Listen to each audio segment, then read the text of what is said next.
These are times Peter Griffin was the worst husband. Starting with the time Peter robbed Lois of her only happy time by stealing her safe space in Supermarket Pete. The episode opens with Lois approaching Peter with a handful of bills to show they're out of money. I wonder if this has anything to do with me not getting paid during the brewery renovations. Gee, I don't know, Peter. Is water wet? Yeah, so Peter's office is being renovated for 2 months, and Peter isn't getting paid for his time off. We can't afford to go 2 months without your paycheck. You're gonna have to find a job in the meantime. But while he does that, Lois goes off to her happy place, the supermarket. God, that is a sad sentence to say out loud. While prowling the aisles, Lois comes across a brand new rear end. Oh goody, an innocent worker for you to gawk over. Looks like someone got pulled from the night shift, because I've never seen this free sample. But jump scare, it's actually Peter. Ladies and gentlemen, we have a plot twist on aisle 4. Peter loves his new part-time gig, but Lois seems pretty protective of her sanctum. Well, I'm glad you got a job. I don't love that you got one here. Why? Because now we can see how often you comment on random workers' butts? Maybe you need a job, Lois. But Peter does get carried away, bringing his work home and turning the kitchen into a grocery store. Why is everything labeled 69 cents? Griffin Family Grocery is currently under renovation. Huh? Want to run that by us again? Cupboard 4. No, that's cupboard 7. No, wrong way. Sorry, I don't speak outdated grocery store intercom. It's okay, Lois. It's a big store. Maybe you can just avoid him. How much are the mussels? $34 a month at Bally's Total Fitness. Okay, that was a good one. He sure knows how to pick up women he's married to. That's it! You have ruined groceries for me. Get the hell out of my store, you imbecile. Alright, so groceries are as serious as a heart attack with Lois. Hopefully she's not too attached because that little outburst gets her banned from the store. But two can play at that game, as Lois gets a job at the Clam to invade Peter's space. That's right, I work here now. I'm gonna be here all the time. Maybe that would have worked if he actually recognized her, though. Hey, sweetie, when do you get off work? Me and my wife are more friends at this point than anything. I get it, it's hard to recognize her when she's wearing a brown shirt since that mint green one is like her defining characteristic. See y'all, I called it green this time. I read the comments. Also, is this cheating? This is definitely cheating, right? And here I was thinking Lois was too hard on him. Forget it, I'm Team Lois now. Even when she's crying on the couch, Peter is too pig-headed to see what's happening. What's the matter? You wouldn't understand. Okay. Lois explains that Peter took the one place she had to escape from him. Again, sad, but it's true. Peter does make things right by the end, but he should have respected his wife's space and talked to her about it first. You know, like a marriage. Lois did freak out a bit, but honestly, that little stunt at the bar validated what a terrible husband Peter can be. But he doesn't just steal her safe space, he also steals her job when she becomes a theater director, sabotaging her production of a play in The King is Dead. So Lois first comes into this role when the former theater head dies and she's asked to take his place. It's such a big responsibility. I need a moment to think. Okay, I'll do it. Her first show as theater head will be The King and I, something that, if you're like me, you only know of because it was on Family Guy. This show really is a time capsule of old references. Don't you lie to me and tell me you knew who Conway Twitty was before this show. Can somebody give me a hand with all this talent? And here comes the guy that's gonna ruin it all. To try to avoid disaster, Lois decides not to cast Peter. Color me surprised you're telling me Lois wants the play to be good? You should, you should be a producer. Lois, that sounds way worse. Have you ever seen a kid's birthday party where another kid is also given his own cake so he doesn't get upset? That's the kind of vibe this is giving off. It's literally a pity party. But sure, let Peter think he's smart and important, just don't act surprised when he tries to add a penguin to the show. There is no talking penguin in The King and I. There is in Peter Griffin Presents The King and I. Ruining a classic with stupid ideas? Wow, he really is a producer. Peter needs to be kept far away from the theater so he doesn't ruin it, so Lois tasks him with getting the word out. Well, Lois, you told me to produce and I did. I got us a story on the 11 o'clock news. Finally, something Peter actually did right. Our top story tonight. I will be playing the role of Anna in the Quahog Players production of The King and I. Even outside of the theater, he's a menace. He just casually went around his wife's back and replaced their lead star. You really need this guy on a leash and locked in a basement. Oh, but the changes don't stop there. Peter won't be satisfied until he completely rewrites the script. How about this? They're not children. Aliens! Sure, and why don't we make the king a dragon and Anna a werewolf? Does anybody respect the sanctity of the stage anymore? You want to be the director? Fine, I quit. Lois actually gave a damn about making something great, while Peter just wants fame and praise, so much so that he strong-armed Lois out of her passion. Peter completely takes over and... Quagmire, you good? Because it looks like you have the cold vastness of the void in your mouth. See a dentist, man. Anyway, Peter is running his actors ragged with rehearsals and changes. I can't work this way. I quit. So, what do you do now? Well, Peter decides to present his show anyway, complete with cyborgs, kung fu, and ladies in bikinis. This'll never work. This is too stupid to... Oh my god, they liked it? Yep, Peter's dead. Art is dead. The brains of the audience are dead. Peter could probably fart on stage and they'd still love it.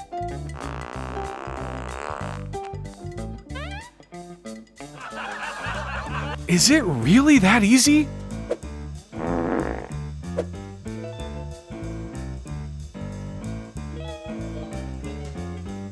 Well, Peter got to be a creative genius for the day, but at the expense of Lois's role as theater director.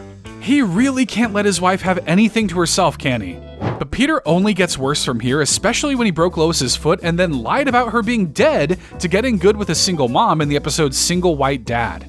We kick things off with Peter trying to bond with Chris over the old video game Donkey Kong. No microtransactions? No 13-year-old kids calling you slurs? No references to something you loved when you were younger?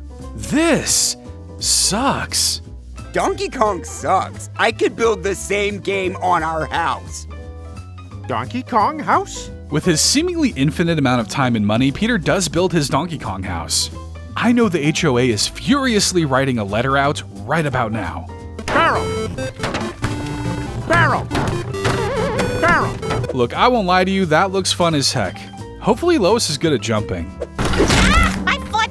Oh, I think it's broken. Ugh, her foot looks like when Brian got his nose broken.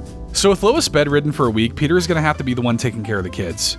Just go ahead and call Child Protective Services now. Clearly he isn't built for the mom life, evident when he drags every baby thing with him to the coffee shop. Sure, bring the car seat too, why not? Where's this little guy's mom? Is she coming in too? No, she's not with us. Oh my, she's dead? I'm so sorry. Maybe you could have worded that better, Peter. We make a great homemade banana cream pie. It's on the house. On second thought, free stuff is pretty sweet. I'll have to try that out. Anybody want to lend me their baby for the day? Peter continues to get attention from others for the whole dead wife thing, including from Becky, who wants their kids to have a play date. I know how hard it can be being a single parent. I can make some lunch, fire up the bounce house. We'll do it. You had me at lunch, but including a bounce house too? Now you're just giving me my every fantasy date. The parent-son duo seem to hit it off, bonding over dead partners and whatnot. I really like you, Peter. Easy now, Missy. I saw that gentle caress of the arm. So should we go back to my place? Keep the play date going? Hold up, just hold on a second. And there it is. You really didn't see where this is going, Peter? You could have blindfolded me, stuck me in a boat, and Sandra Bullock's bird boxed me, and I still could have told you where this is going.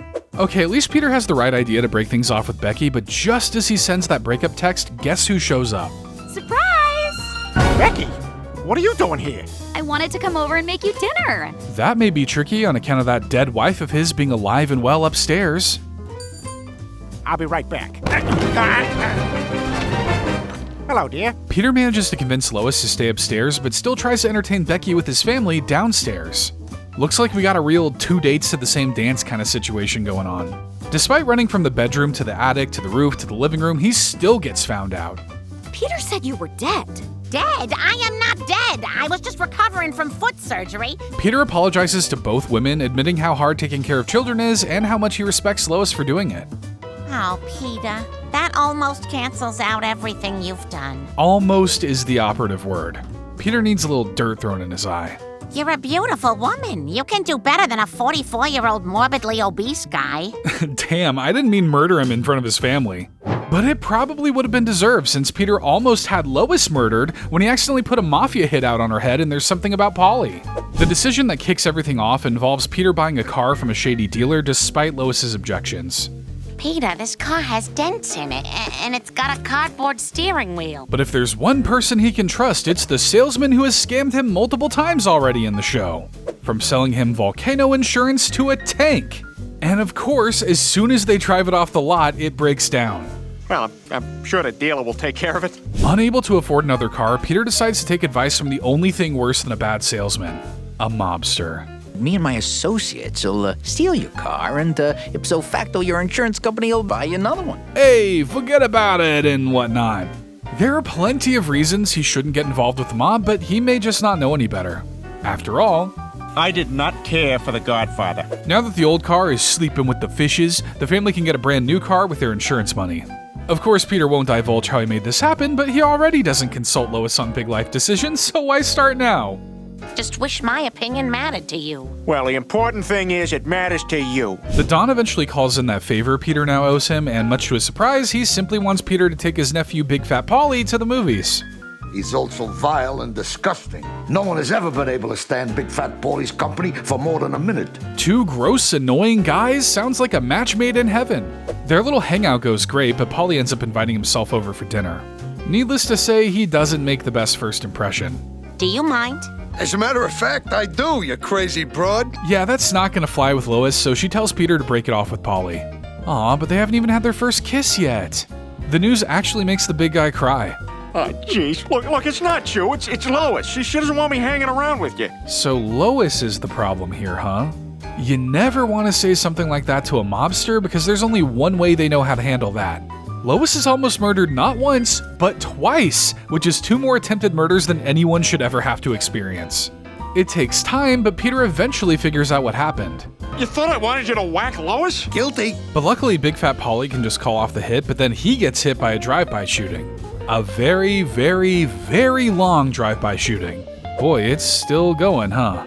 I think the first 1,000 bullets did it, guys. No need to fire 1,000 more. All hope seems lost, but luckily Peter is invited to the Don's daughter's wedding, which gives Lois a great idea. The Don can't refuse a favor on the day of his daughter's wedding. So? So, we can ask him for a favor. So? It really is like talking to a brick wall with a concussion with this guy. Seems like a simple in and out situation. Giggity. But of course, Peter finds a way to waste his one favor. I will sit here and enjoy this very fine tiramisu. Oh, can I have a piece? Peter! Granted. Next. Peter finally realizes the error of his ways, and after delivering some advice to the newlywed couple, Peter makes a very selfless request to the Don. Can you please shoot me instead of her? Such a tender act of love moves the Don, who agrees to call off the whole hit. Though he learns his lesson, this is yet another example of Peter not taking Lois's opinion seriously, whether it be when buying a car or just trying not to get murdered. You know, typical marriage stuff. But even if he's not getting her killed, he's killing her image, like when he smeared her with lewd photographs when both were running for school board president and running mates. So Lois is beginning her campaign for school board president, which is news to Peter. But let's be honest, I've seen newborns with better memory than him. Oh, yeah, I remember. Hey, Cleveland, hey, Quagmire. Hey, Lois, what's with this sign? Before she can get into office, a bombshell is dropped on the news. Okay, not a bombshell, but a bunch of eggs. The eggs being dropped behind me are not chicken eggs, but those of the endangered California condor. The man behind this experiment is Mr. Fargus, who happens to be Peter's favorite childhood teacher. I'm getting word that the Quahog School Board has just dismissed Randall Fargus. What? Hey, they can't do that. Don't worry, Peter. It also gets announced that Lois is now running unopposed in the presidential race. Oh, great. You can give Mr. Fargus his job back. Actually, Lois would prefer not to employ someone who wiped an entire species off the map. If I was hiring someone and I saw that on their resume, well, I'd wonder why they put it there to begin with, but I definitely wouldn't hire them. I'm gonna stop you the only way I can, by killing you. Good God! In the race for school board president. Oh, I see. Usually you don't use an axe to hammer things. You use something that hammers, whatever that's called. Oh boy, this'll be even easier than running unopposed. She might be right about that because the town is covered in her signs. Well, maybe he can turn it around at the debate. I'm Peter Griffin. Vote for me. Is that it? Might as well be, because between the dated references and the incoherent rambling, I don't know what his platform is. But if I know politics, it's not about the policies, it's about who has the most mud and who can sling it the hardest. They deserve a school board president who doesn't leave their feminine ointments in the fridge. Mrs. Griffin, your rebuttal? This is a man who believes the plural of goose is sheep. Well, that's all I needed to hear. The same goes for the crowd, who seem firmly on Lois's side. But it's all in good fun, right? No need to hit below the belt. Lois Griffin is a What? Hi, I'm Peter Griffin. Oh, he's going there. If you ever had any doubt about how low Peter can go, here's a prime example. The guy uses an intimate picture Lois gifted to him as ammunition to hurt her credibility. Do you really want your children's future in the hands of this? I know I don't. This pretty much assures Peter's win. Well, congrats, I guess. You ruined your wife's reputation. And for what? To get that crazy Mr. Fargus back in the classroom? Oh? Nice, we've officially lost the plot. At least stand by your reasonings, man. To his credit, he does manage to get the school library filled with kids interested in reading. Now, what they're reading might not sit well with others. My God, all these kids are looking at pornography. Well, maybe the library shouldn't have those magazines. What else do you expect? What kind of pervert gave you kids this filth? Chris Griffin. He got it from his dad. Peter nearly blames the whole thing on Lois, but actually manages to find a heart at the last moment. Now I know that some things are more important than winning. Lois, I only hope you can find it in your heart to forgive me. Yeah, why not? After all, he only labeled you a hussy in front of the whole town and shared private pictures of you with everybody. Honestly, Lois, you might just be as crazy as him. She must have been crazy to think a couples retreat would fix their relationship when really, it almost made him leave her for a teenager and take my wife. So we open with the ladies interrupting the guy's poker night with a super exciting announcement. We all just booked a vacation together to a private resort in the Bahamas. Lois making a selfless gesture? Call me crazy, but I'm already suspicious. That's a lot of my money, but I used to have sex with you, so that's the trade-off. Moaning about not getting any. Great start to the episode, Peter. So when do we leave? Oh, sorry, Glenn.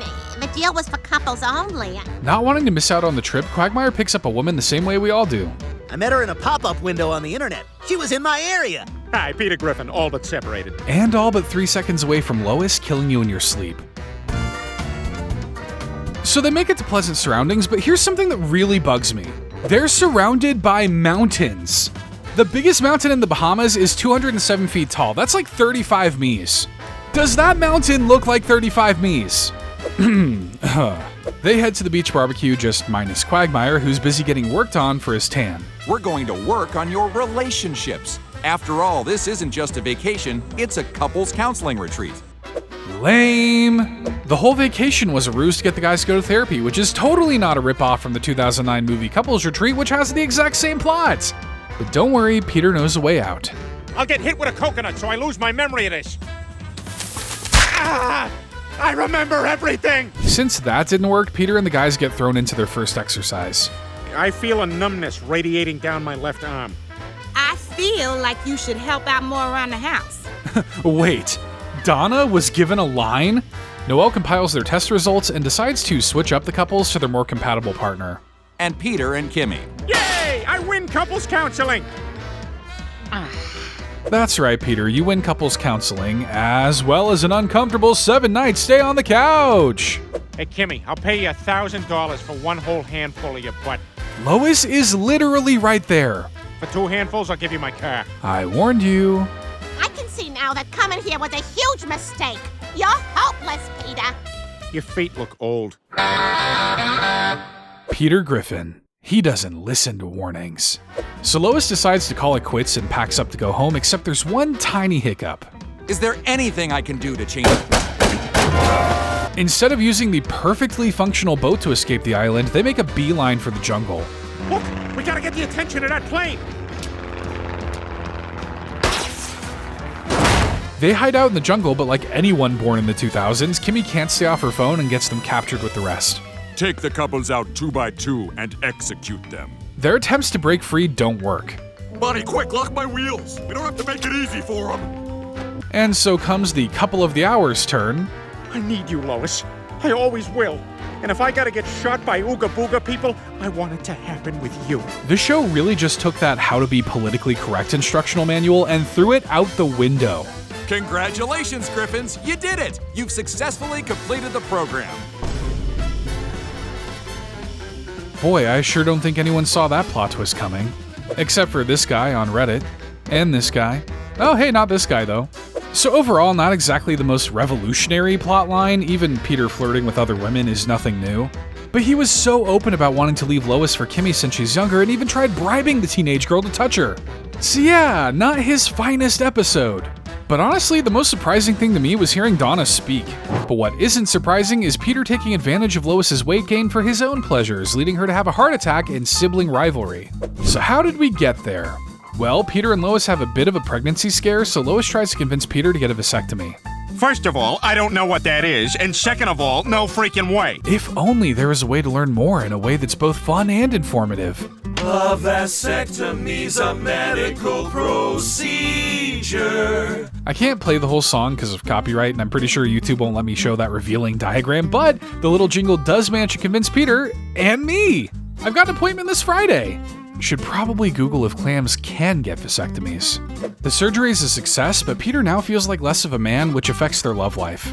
Honey, it was just a simple operation. It's no reason to give up on your sex life. This lack of lovemaking drives Lois to eat more, gaining a considerable amount of weight in the process. I'm just gonna grab something too and go back to bed. Alone. Again. Peter admits he wasn't feeling it before because of the vasectomy, but now that she's gained weight, he's feeling it even less. I mean, look at her. She's got elbow cleavage. Evidently, there are no mirrors in the Griffin household, because have you seen yourself, Peter? The least he could do is just be normal about it. Sorry, fat wife coming through. Sorry, excuse me, fat wife. Lois rightfully calls out Peter for his hypocrisy, given he's even bigger than she is. You're one to talk. Look how fat you are. Lois, men aren't fat. Only fat women are fat. Somehow that makes no sense, and yet I know exactly what he means. Women's weights are way more scrutinized than men's. But fine, if Peter wants to act that way, Lois will show him the true meaning of fat. He wants fat. I'll show him fat.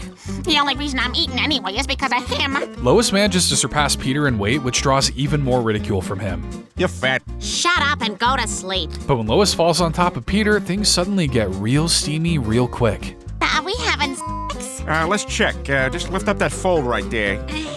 Yeah. Oh, he's into Lois's new look.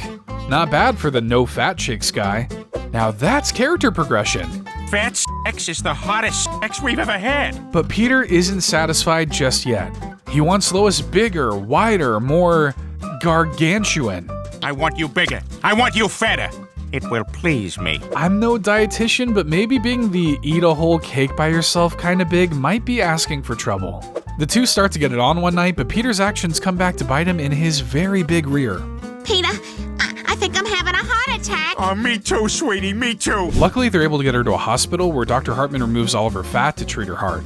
Peter apologizes for forcing Lois to gain all that weight, which is nice, but the real problem seems to be his continued habit of pointing out Lois's insecurities, a habit he continues to act on again and again and again. He really needs to work on those internal issues, but men would rather build a Peter copter than go to therapy. But Peter seems to need more than therapy if you consider the time he got so jealous of Lois that he broke her leg in Peter's lost youth. Things kick off at the church where a raffle night is being held, with one of the prizes being a fantasy weekend at Fenway Park.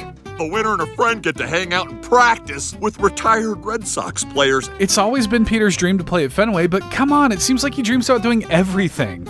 In case it wasn't obvious who won the trip, here you go. And the winner is Peter Griffin! So Peter and Lois hit up Boston and arrive at Fenway Park. Lois was just planning on shopping and staying at the hotel, but it turns out she's needed to fill out the team for the fantasy weekend game. If you leave, the teams will be lopsided. So as your coach, I insist you stay and play with us. Lois seems game, but Peter isn't so sure. He thinks a girl would ruin his boys' weekend. What do I think about sharing fantasy baseball camp with my wife? But Peter's convinced by the other players to let her join. When it's time to hit the field, Peter seems to immediately get shown up by Lois. Let's just get Lois up to bat. Where's Lois? I'm right here, Coach. Turns out Lois might just be the next Babe Ruth. Emphasis on the babe. See, I know some football references. She wins the approval of the other guys on the team, but not Peter. Damn it, this is supposed to be my weekend. The group is honored with a banquet, but Peter's still peeved about all the attention Lois is getting, especially from the coach. Hey, there you are. We've been saving a spot at the head table for you with all the Hall of Famers. Peter thinks he's talking to him, but no, it's for Lois again. Being shown up by your wife in front of a bunch of guys must really be a kick in the you-know-what for Peter. The next day at practice, Lois's overshadowing of Peter continues. Who wants to play second? I will. Lois, why don't you take second? Peter will be playing the role of the runner instead, but his insecurities start to boil over into something fiery. I'll show you baseball, you perpetually unsatisfied wife. With a head full of steam, Peter charges towards Lois and hits her with a pretty wicked slide that sends her flying and landing with a broken leg. I think it's broken. Griffin, what are you, an idiot? It's always funny to watch people find out Peter's dumb. Like, buddy, you think this is stupid? Boy, do I have some stories for you. Safe to say, not only has Peter ruined Lois's leg, but also the fantasy weekend for everyone involved. It's supposed to be a fun day out here, and you go nuts and break your wife's leg. Fed up with Peter's attitude, the coach bans him from this weekend's game. You know what I'm getting sick of saying? My husband did this to me, but it's not what you think. Wow, that's almost a little too real. Peter apologizes and admits he got too jealous of Lois, saying he always used to be the fat kid picked last for sports teams, and this was his one chance to feel like a champ. But I'm not a champ. I'm a fat loser. No wonder nobody ever picked me. But Lois did pick him, even though it'll take a team of the world's best journalists, researchers, and philosophers to ever understand why. But why wouldn't you wonder why she's with him when Peter cowardly left Lois alone to be attacked by a shark in Baby It's Cold Inside? Today is a special day, isn't it, Peter? National Dachshund Day. Oh, Peter, you forgot our anniversary again, didn't you? Of course not. The lack of flowers, gifts, or acknowledgement is all part of the plan. I got you an awesome gift, but you can't see it until tonight. But dear viewers, he did not, in fact, have a gift. Luckily, Peter's old buddy Seamus overhears his predicament. Why not take your bride on a romantic cruise around Quahog Harbor? That's a great idea. Small boats, the open water, and Peter sounds like a great mix. But it looks like things are going well. Lois is definitely impressed, and she's ready to turn this date up a notch. And I say we celebrate. Spicy, even though the thought of swimming naked in the ocean terrifies me. Who knows what's swimming around your bits? No, thank you. But more power to him, because it looks like there's a lot to love. The moon, the stars, the dark triangular dorsal fin heading our way. She's right, no date is complete without a dorsal fin. Oh, that's probably a shark. Like the brave man he is, Peter climbs over Lois and takes the boat back to shore. Aren't you forgetting something? Peter, don't leave me to die out here! Peter, come back! Luckily for Lois, it's just a dolphin. Not sure if that's much better because dolphins will do things to you. Don't Google that too extensively if you don't want your day ruined. Oh, come on. All the nice stuff I did last night, we're only going to focus on that one thing? To be fair, anytime I see a dolphin, I don't shut up about it for at least 3 days. Lois is fuming that Peter is such a coward, so fuming that she doesn't even have the energy to yell. I'm done here. That's honestly scarier than any scream she could have scrumped. Peter tries to win back his woman's heart, but this time it isn't going to be easy. She forgives, but she doesn't respect him. That's like when your parents say they aren't mad, they're just disappointed. It makes you want to jump headfirst into traffic. I just don't think I'll ever be able to see you as a man, my protector, or a real husband again. Ouch. May want to find that traffic I just talked about, Peter. But all hope is not lost as Peter figures out a way he can at least trick Lois into respecting him again.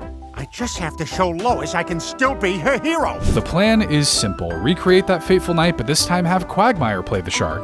If I had to choose between running into Quagmire or a shark in the wild, I think I'd feel safer with the shark.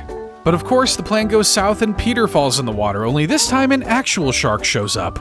Oh, phew. Thankfully, Lois knows exactly what to do. Remember, if you ever run into a shark, punch it in the nose to disorientate it. Or, go absolutely Conor McGregor on it like Lois. Lois realizes she doesn't need to be an alpha, she is the alpha. Kinda think that doesn't mean you should leave your wife to die in the ocean. Like, this isn't the Titanic door debate, there was plenty of room on that boat. But what do I know, I'm just a clam. And what's one of the worst things Peter has done as a husband? How about his behavior in the courtship of Stewie's father when he constantly hurt Lois to make Stewie laugh, nearly killing her in the process? So problems first arise when Stewie wants attention badly, knocking over Lois just to get it. Damn it, woman, pay attention to me! Ow! Stewie, that's not nice. It's not, but it does get results. She can't act too surprised though, that's always been Stewie's shtick. Some boys like trucks or dinosaurs, and Stewie likes inflicting pain on others. Boys will be boys. Turns out these habits also extend to his time at preschool. Down by the shores of the hanky-panky where the bullfrogs leap from bank to banky. Clearly the kid has some behavioral issues, which his teacher brings up to Lois. Mrs. Griffin, let me show you some pictures he drew in class. Disturbing. Oh, I actually kind of like that one. Notice anything unusual? I sure do. His father's not in any of them. Lois, there's like a dozen concerning things to pull from these pictures, and that's your takeaway? After 4 seasons of attempted murder, she's still oblivious to just how serious her son's violent tendencies are. Case in point. Damn, she moved! Get this kid either into an archery team or a psych ward, stat. Time for the father to step in. But it would probably help if Peter had somewhat of a good relationship with any of his kids. Peter, we need to talk about your son. The fat one or the funny-looking one? You know, I'm not entirely convinced Peter has their names memorized. Stewie's really been acting out lately, and I think it's because he's not spending enough time with you. I'll be honest, Stewie not having a relationship with his father is probably the best case scenario. Oh, can you imagine if you combine Stewie's lust for violence with Peter's reckless attitude? That's an Avengers-level threat right there. Starting today, I want you to spend more time with Stewie. Maybe this could work. After all, Peter and Stewie are both toddlers in their own way. Here's a box. You can pretend it's a fort. Actually, that sounds like fun. I want this. Well, somebody needs to be the adult here. Honestly, Stewie might be the better option. So Peter tries to bond with Stewie at a ball game, but you know, it might be easier to do that if you actually bring your son to the game. Is that a baby in there? Oh my god! He's gonna miss the game! So if the baby isn't into ball games, beer, and strip clubs, what is he into? Ow! Oh, sorry, Lois. Oh, that rice got you. Stewie loves seeing Lois hurt. Finally, an activity father and son can enjoy. Lois, don't move. Stewie's loving this. In typical Peter fashion, he takes things way too far. What do you think I'm doing? I'm bonding with Stewie. That isn't even the worst of it. The pair also pack her into the trunk and laugh, and laugh, and laugh, all the way to the... Wait, are they gonna kill her?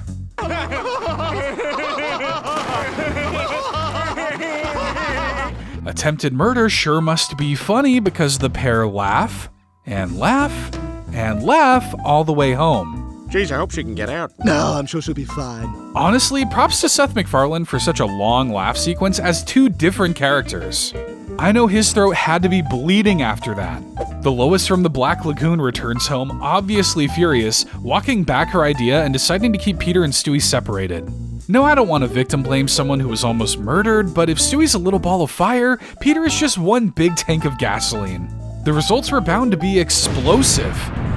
And you can catch more explosive Family Guy videos by subscribing to The Sweaty Clam. That's me. Be sure to check out our other videos, like our breakdown of times when Lois was a terrible wife.